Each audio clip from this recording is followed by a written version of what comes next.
Hey, thanks very much. I am here with Zig, the victorious Zig. Brought out a gangplank. It was great. So talk to me about your thoughts coming into this match. Team Dignitas they had won 3 matches in a row coming into this. Was there any fear that Dignitas was like going to start really taking you guys out?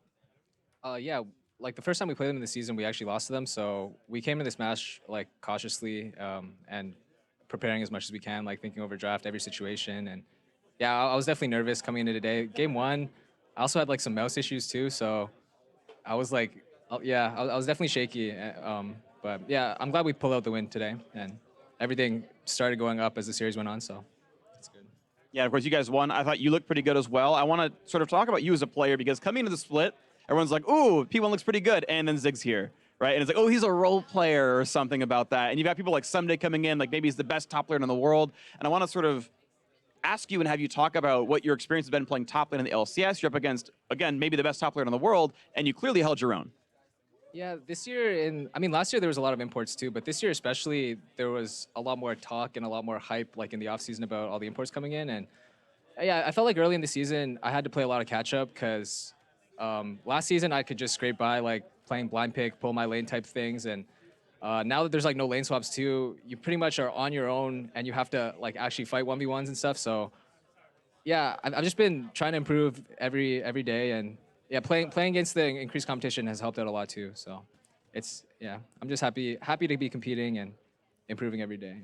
And you're running on carries. You had a gangplank game there. How's that feel to like get to unleash the damage top laners? Yeah, when Worlds was happening and Smeb was in NA actually, I pulled out my clever sim before, so I'm like used to playing carries and like weird stuff versus people, and I think it gives me an advantage too if people don't know how to play against it. So yeah, Gangplank, Kled, Rumble, I'm very comfortable on all those champions, and they're looking better and better in the meta as time goes on.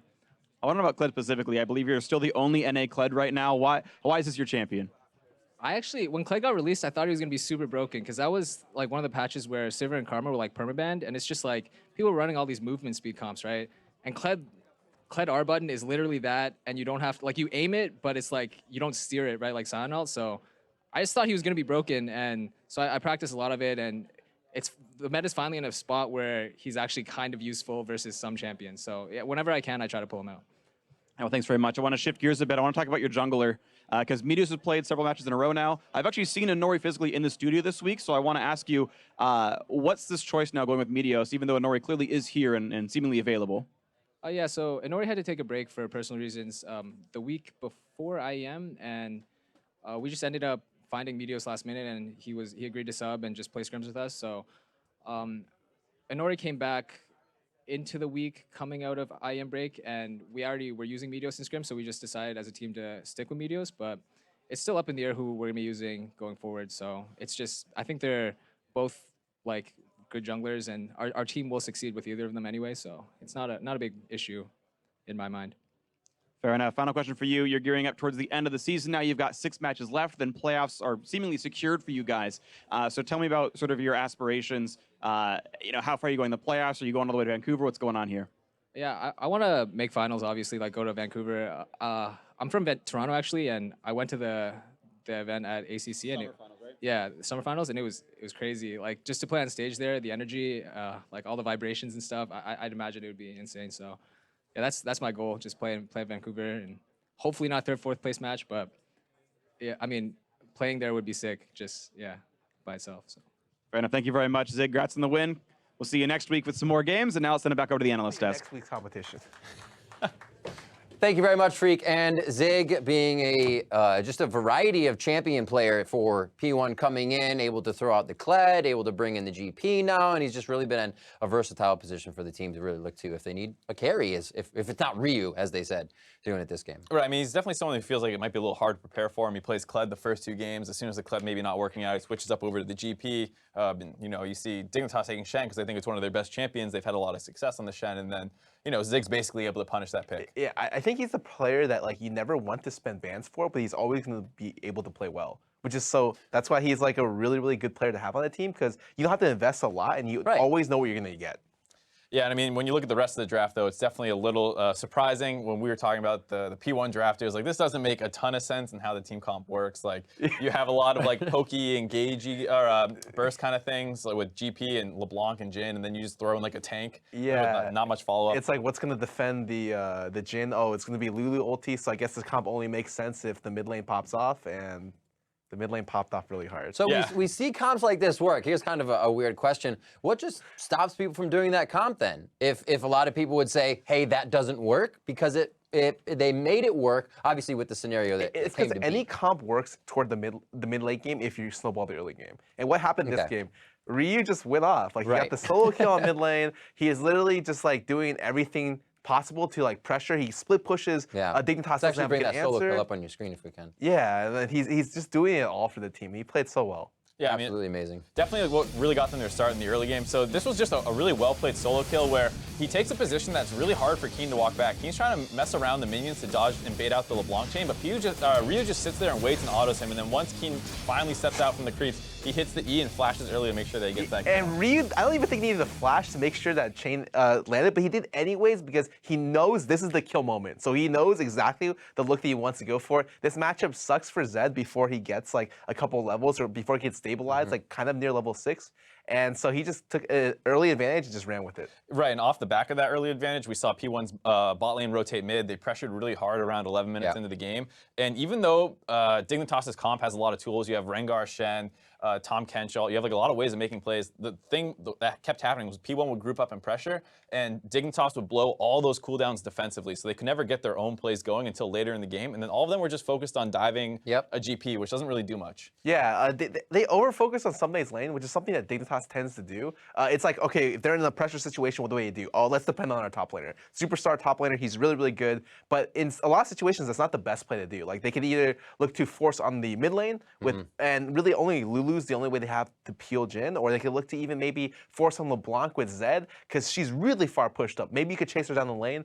It just seems like constantly diving gameplay was not working out for them. But we did see them go up top around 18:30 to try and focus for Someday, but just 4 minutes later, 22 minutes in, we have the next replay. P1 goes to top lane, and they say, this is how it's done, gentlemen. This is how you go. Right, I mean, this was right after they forced another time onto Zig, and he was able to get Chaser really low, or even trade, I think, because Arrow walked up and finished him off, and then they just chased down the rest of Dignitas, who were in the top lane as well. They get this really nice dive off, and you see just how kind of behind Keen was this game. Didn't really do anything in this fight, and then it's pretty easy to clean up for the rest of the And this is the best situation for Meteos to be in. He's in a situation where like he's taking a jungle matchup where he's gonna fall behind early. But if he gets to the mid game, all he has to do is stack a lot of armor, which Zach is really good at doing. He buys like 2 armor items and he's unkillable because they're all AD and no one can touch him. Really interesting to see in this game. Obviously, going towards P1's way, we saw the 75% lead at 20 minutes, but we see at 20 minutes, past those, there's 8, 28, 54 in this one, but the 8 minutes in there, say 9 minutes, it seems like a lot of the top tier teams in the league are going to tear that apart. Even if they did have a lead, they take a lot of time to initiate, they take a lot of time to get their groove there. Right, I think it basically came down to the fact that P1 also had a lot of tools for making stuff happen. The Lulu, Jhin, LeBlanc can move around the map extremely well. They have a lot of long-range engage tools. If someone's extending the lane just too far, just start it out with a Jhin ult. Start it out with a GP ultimate, and then you have your LeBlanc and your Zac who can come flying in from far away to start stuff off. And so once the map started opening up a little bit more, it was easier for them to get some kills. I think it like they kind of hesitated in the mid game, but once they had the right lane assignments, which was LeBlanc just split pushes bottom, she can 1v1 and she almost can't even die 1v2. As soon as they put pressure there and they force Dig to make the proactive play, that's when Dig tends to falter because, well, like we said before, they're very good at reactive play, but proactive play is hard for Dig sometimes. The only thing that Dignitas like ever does is dive for Someday. Like it would spend since like week 2 to now, like the one play that we see. Full resource. Yeah, the one play we consistently see is like, let's dive for Someday. And it works to a degree, but they're not getting objectives off of it. They're not. Right. You kind of saw that in effect of game 2 when he was on the Gragas and it was working. Right, and that was something where they gave him a chance to set them up, and the big play for them that game was actually him ulting people into the team fight. Absolutely, and the big player of Game 3 is going to be Ryu. Comes away with the honors of player of the game on the LeBlanc. Obviously, solo killing Zed. We saw that play on Keen, and just that controlling the map as well. They both had Ignite. They were both playing the kill lane, and Ryu just came out on top to control the rest of the map too. Sometimes Ryu doesn't have like the greatest of games, especially early, but this is a game where like from the very beginning, you know, he's up 8 CS by level 3. Level 4, he solo kills mid lane, and he split pushes, applies pressure for his team. And in team fights, he can isolate and kill the AD by himself.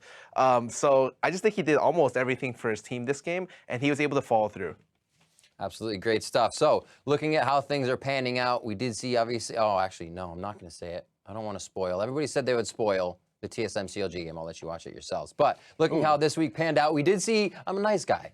Dash will spoil, I won't. How things went for some teams, very good. We obviously see the lower teams not being able to climb up in the standings. We'll check that out right now at how they are ranking after this weekend, with each of the top 4 teams netting themselves a win. Our standings remain unchanged. The teams at the lower half of the standings, like Echo Fox, Team Envy, or Dignitas, must look to make another, or climb another day. Maybe they can do it tomorrow when we return for another day of matches. We begin with Team Dignitas looking to topple TSM on NA LCS 1. Then we get a rematch of former sister teams as Cloud9 go against FlyQuest. On NA LCS 2, check it out. We have Froggen and Echo Fox looking to defeat Piglet and Team Liquid, with Immortals versus Team Envy shortly after. So you guys kind of pointing on that. What? Oh, I was just saying, don't look at the standings too closely, else you might spoil the CLG TSM match yourself. Yeah, So, now the standings come up. Don't look at the standings quite yet, I was going with Zyrene, because Zyrene said it earlier. Now Zyrene is spoiled as well. We're all just going downhill from here, but at least it's the end of the day, and we got some good. I mean, I just think this week had a variety of really good matches. Like, whether you're in there looking for like very top tier matches, or you're in there for like good storylines. You have like Piglet coming back mid lane, winning the first series. We have everything from TSM versus CLG playing against each other. The C9 teams playing against each other. I think this week was a lot better than I expected in terms of like quality, like storied matches and quality matches in general. Awesome. So that'll do it for us today. Day 3 is coming up for myself, the casters, and the entire live broadcast crew, especially the observation team. Thank you for watching. We'll see you tomorrow for more North American LCS.